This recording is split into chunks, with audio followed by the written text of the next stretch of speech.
মাঝে মাঝে আল্লাহ আমাদেরকে দুঃখ কষ্ট দিয়ে পরীক্ষা করতে চান, এগুলো আমাদের জন্য খারাপ নয়। এই দুঃখ কষ্ট বিপদ আমাদের কোমরকে সোজা করে, আমাদের পায়ের মাটিকে শক্ত করে। চিল্লায় বলেন ঠিক কিনা? প্রতিকূল পরিবেশে কিভাবে বাঁচতে হয় এই দুঃখ কষ্ট আমাদেরকে শিখায়। এজন্য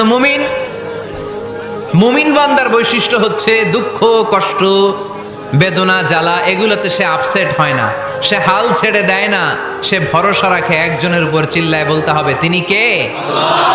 কারণ মুমিন জানে রাত্রি যত গভীর হয় অন্ধকার তমানিসা ভেদ করে শুভে সাদিক হয়। মুমিন জানে গর্ভবতী নারীর পেটের ব্যথা যেই দিন বাড়তে থাকে ওই দিনই নতুন মেহমান আগমনের সময় ঘনাতে থাকে। মুমিন জানে তার জীবনে দুঃখ কষ্ট বিপদ যত বাড়তে থাকে সুখের দিন কাছে আসতে থাকে।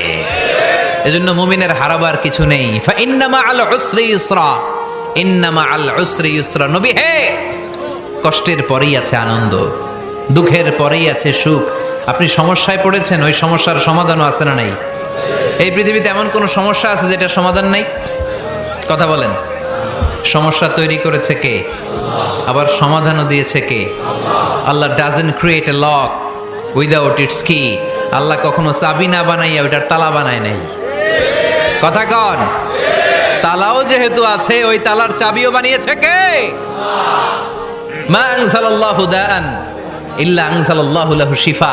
আল্লাহ দুনিয়ায় এমন কোন রোগ পাঠায় নাই যেই রোগের ঔষধ বানায় নাই, এমন কোন রোগ নাজিল করে নাই যেই রোগের কোনো চিকিৎসা বানায় নাই, হয়তো সেটা আবিষ্কার হয় নাই। অনেকে ক্যান্সারের কথা বলতে পারেন যে হুজুর ক্যান্সার এমন রোগ, এই ক্যান্সার তার নাই কোনো অ্যান্সার, কিন্তু বিজ্ঞানীরা বলতেছে এটারও অ্যান্সার আবিষ্কৃত হচ্ছে। সুবহানাল্লাহ কইবেন না?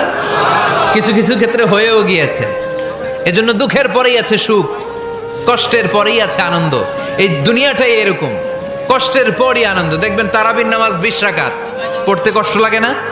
কোমরে ব্যথা, হাঁটুতে ব্যথা, কিন্তু 20টা রাকাত যখন শেষ করে মসজিদ থেকে বের হই একটা আনন্দ আছে না নাই? কষ্ট করে পরীক্ষার জন্য প্রিপারেশন নিলেন আপনি কয়েক মাস,